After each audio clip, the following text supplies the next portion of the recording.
Bonsoir à tous, bonsoir, bonjour.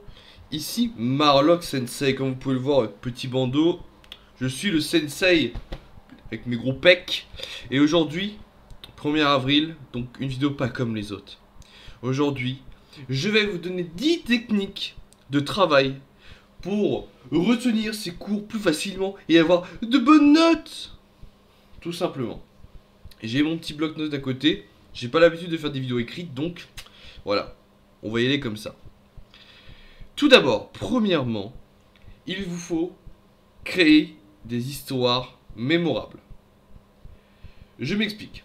En gros, vous pouvez mieux retenir vos cours ou vos leçons en vous faisant des histoires dans votre tête grâce à votre cours, des rimes, des chansons. En gros, il vous faut des moyens mnémotechniques pour pouvoir les retenir. Moi, j'ai pris un exemple personnel. J'ai fait allemand durant ma scolarité et j'ai eu beaucoup le j'ai mis Cerber en enfer pour l'allemand qui retenait les terminaisons Germit, Cerbert, Innenfert pour des verbes irréguliers ou un truc comme ça à la con. J'ai oublié parce que je suis un bon élève, mais l'allemand j'en fais plus. Donc voilà, mais il vous faut des moyens mnémotechniques, des petites histoires, etc. Deuxièmement, j'ai une deuxième petite solution pour vous. Vous pouvez élaborer des schémas, évidemment. Les schémas, c'est très très bien.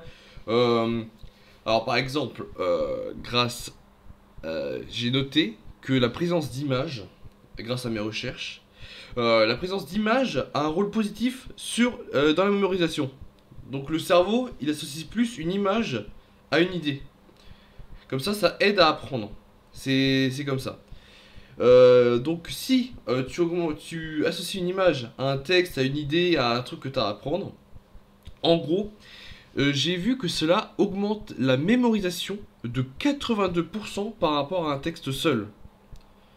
Donc c'est quand même énorme 82%.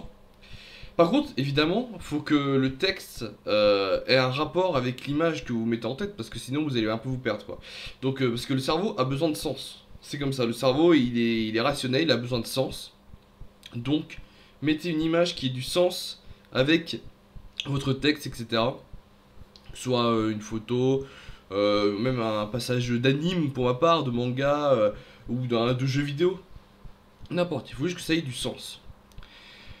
De plus, pour les schémas, l'organisation des idées principales d'une leçon à apprendre, donc ça permet de s'organiser mieux, de prendre juste les idées principales. Quand on voit sur un schéma qu'il y a ça, ou ça, ou ça, on se dit ouais, bon bah j'ai juste à retenir ça, ça, ça, et du coup c'est beaucoup plus simple, ça aide en plus à mémoriser, parce que c'est toujours une forme d'image, le schéma. Donc ça aide aussi la mémorisation. Bien sûr, toujours avec des mots-clés ou des petits symboles, mais qui ont du sens toujours, du sens avec le cours. Vous pouvez faire des traits, des flèches, etc. Donc voilà. J'en perds ma tunique. Alors, troisième conseil, vous pouvez évidemment inventer des acronymes. Je m'explique. J'ai lu sur internet que, et même c'est marqué là parce que je l'ai noté, je m'en souviendrai pas sinon, la mémoire humaine peut retenir 7 éléments nouveaux à plus ou moins 2 près, quoi. Donc on peut retenir entre 5 et 9 nouveaux éléments, ce qui est avantageux pour structurer l'information sous forme d'acronyme, quoi. Par exemple, nous, durant mes années de lycée, on a appris, notre professeur nous a appris, un moyen mnémotechnique pour retenir comment ça s'appelle, des trucs compliqués. Voilà, on va dire ça comme ça.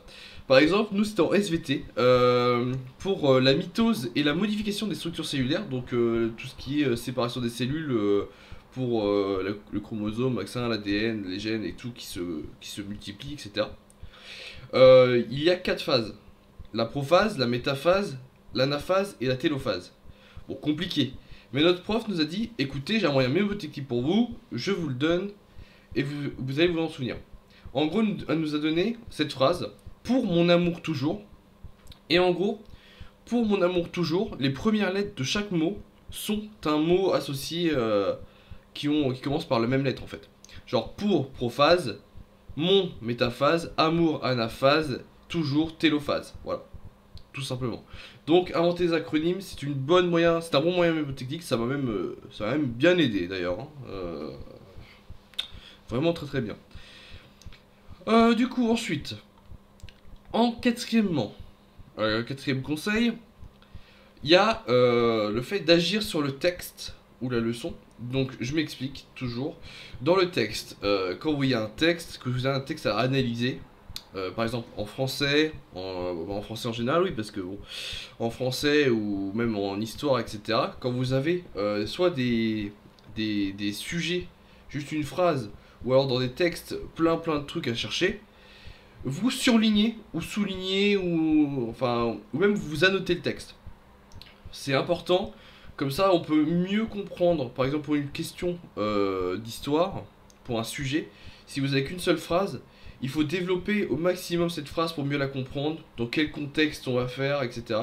Parce que les sujets de dissertation comme ça, c'est assez vague, donc il faut toujours analyser, comprendre les sens, etc. Ça marche en français, en histoire, en philo, donc c'est très important. Et surtout que surtout ça aide de souligner ou d'annoter un texte, même de surligner. Ça nous permet de voir différencier les groupes, les thèmes, ou même parfois d'obtenir des branches pour notre carte mentale. Et nous allons y revenir plus tard d'ailleurs, cette carte mentale, parce que c'est un moyen important. Euh, et durant la prise de notes aussi, vous pouvez faire ce que vous voulez, donc surligner, souligner, etc. pour mieux vous rappeler de certaines choses. Mais il faut que ce soit un système cohérent. Vous pouvez faire un système personnel, mais qui soit cohérent. Par exemple, vous n'avez pas souligné des trucs n'importe comment. Il faut que ce soit cohérent, quoi. Ensuite, nous avons le cinquième conseil, c'est l'étude en groupe de travail. Évidemment, étudier en groupe de travail, c'est important parce que ça facilite l'apprentissage grâce notamment à l'entraide, au partage des fiches, des cours, etc. Même le partage des connaissances qui nous aident à nous développer. Voilà. Vous pouvez vous poser des petites questions entre vous. Si vous ne savez pas, vous questionnez votre ami, etc. Notamment, après, vous pouvez faire un quiz pour essayer de voir si vous avez bien appris votre cours, si vous comprenez bien. Vous pouvez aussi essayer de pré-shot les cours, les sujets d'examen, etc. On a beaucoup fait ça, nous aussi. Et surtout, étudier en groupe de travail, ça associe un moment, parce que vous passez surtout des moments un peu fun quand vous êtes en groupe, c'est toujours plus agréable de travailler en groupe. Donc vous associez un moment plus sympa à un moment qui est normalement chiant et d'apprentissage. Donc le moment d'apprentissage va être associé à un moment sympa et du coup ça va vous aider à vous en rappeler en fait de ce que vous apprenez. Et du coup vous allez vous dire, par contre bien sûr faut pas faire les comptes pendant 2 heures et pas travailler quoi. Tu vois non mais il faut, si vous travaillez et que vous passez un bon moment, etc. et que vous de temps en temps vous faites des blagues, vous racontez, vous tapez les barres. Moi j'ai fait ça avec des potes il y a peut-être quelques mois là. Franchement ça nous a aidé à comprendre et le lendemain je suis arrivé et je fais ah putain mais c'est vrai que ça s'est passé comme ça, il s'est passé ça et du coup je me souviens de ça. Et il y a tel mec qui a fait une blague sur ça et du coup ça m'aide à mémoriser ce mot. Donc c'est pour ça c'est vraiment important. C'est vraiment un bon conseil que je peux vous donner, hein, parce que ça j'ai beaucoup pratiqué. Un truc que j'ai un peu moins pratiqué, mais que j'ai déjà fait aussi, et que c'est assez intéressant, c'est les fiches de révision. Évidemment, ça prend du temps, mais c'est quand même un incontournable. Nous, tous nos profs nous disaient, faites des fiches de révision, c'est important, etc. En gros, ça consiste à résumer le cours le plus possible. Donc vous mettez titre, sous-titre, les mots-clés, les définitions, des schémas, quelques lignes du cours qui peuvent résumer le cours, c'est vraiment des résumés. Euh, et du coup, voilà. Bien sûr, vous pouvez demander de l'aide à vos profs, parce que nous, on a toujours eu de l'aide de nos profs pour avoir des conseils là-dessus. Demandez de l'aide à vos profs pour savoir si vos fiches sont bonnes ou pas, ce que vous pourriez améliorer, etc. Mais voilà, donc voilà, les fiches, ça reste quand même un incontournable. Donc voilà. Septième conseil, surtout, il est court mais efficace, c'est écouter en cours. Regardez bien ce qui se fait en cours, écoutez, pratiquez en cours, parce que ça, c'est le plus gros du travail en fait. Ce qui est fait en cours, c'est le plus gros du travail. Parce qu'en cours, tout simplement, vous apprenez, vous pratiquez, et vous pouvez poser des questions. Et ça, c'est juste énorme, parce que du coup, si vous comprenez tout en cours, si vous avez des devoirs par exemple le soir, si vous êtes au lycée, collège, etc., vous arrivez et vous dites bah, je sais faire, et du coup ça vous prend vraiment quelques minutes, ça vous prend pas beaucoup de temps. Et du coup, plus vous apprenez et écoutez en classe, mieux vous gérez votre temps après en après les cours. Et plus de temps pour faire du gaming, des trucs comme ça, tu vois, ou sortir avec des potes. Bon, en confinement c'est un peu compliqué, mais voilà, t'as capté. Et du coup, aussi, vous pouvez, après les cours, ou si vous comprenez pas quelque chose, allez vous documenter, regardez des petits documentaires, allez sur internet chercher des solutions, etc. Et les vidéos d'aide aussi. Sur YouTube, il y a plein de vidéos d'aide. Je pense notamment à Yvan Monca, là, qui est le prof de maths qui aide.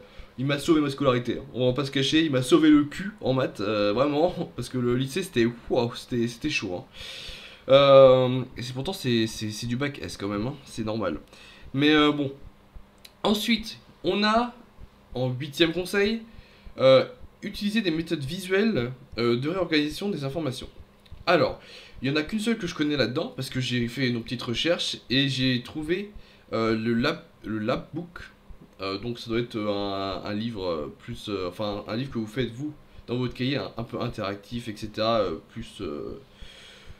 voilà, c'est un peu votre délire, etc.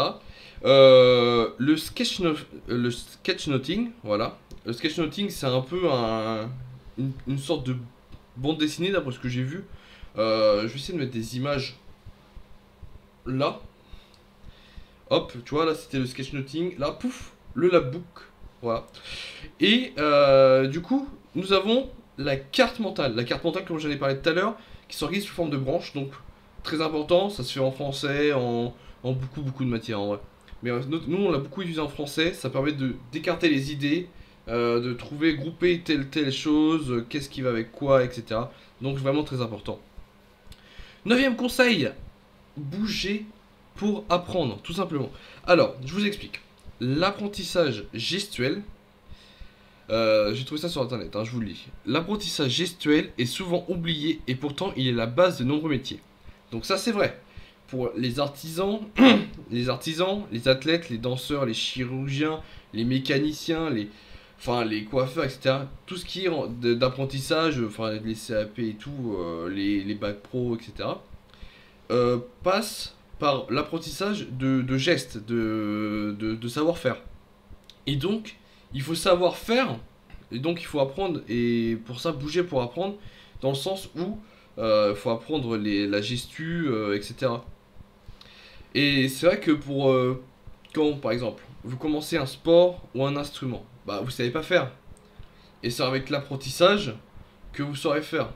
Par exemple, moi j'ai acheté un skate, j'ai commencé hier, je me suis pété la gueule, je me suis ramassé, regardez mes mains, je me suis arraché de partout. D'ailleurs, regardez mes blessures sur le torse là, c'est honteux, tu vois. Mais je vais apprendre, et ça se trouve, dans quelques mois, quelques années, je vais être une bête au skate, tu vois. Et c'est comme ça que ça marche. Mais du coup, voilà. Et du coup, j'ai aussi lu que bouger après les cours améliore la capacité de concentration, d'abstraction des distractions, et de passer d'une tâche cognitive à une autre. Par exemple, on pourrait rattraper un ballon en répondant à une question, en parlant, tu vois. J'ai mis quoi d'autre comme exemple? Ah oui, on pourrait aussi mimer des scènes historiques pour pouvoir mieux se rappeler. Par exemple, j'ai pris l'exemple dans le film Les Profs 2, pour ceux qui l'auraient vu. Les Profs 2, au bout d'un moment, il y a le prof d'histoire, il est là, et il fait une giga scène de bataille au niveau d'un pont où il joue Napoléon, et tout le monde est là en train de refaire la scène historique en fait. Et du coup, eh ben, ils apprennent en s'amusant. Et du coup, ça fait permettre de mieux retenir. De mieux retenir l'histoire, les leçons, etc.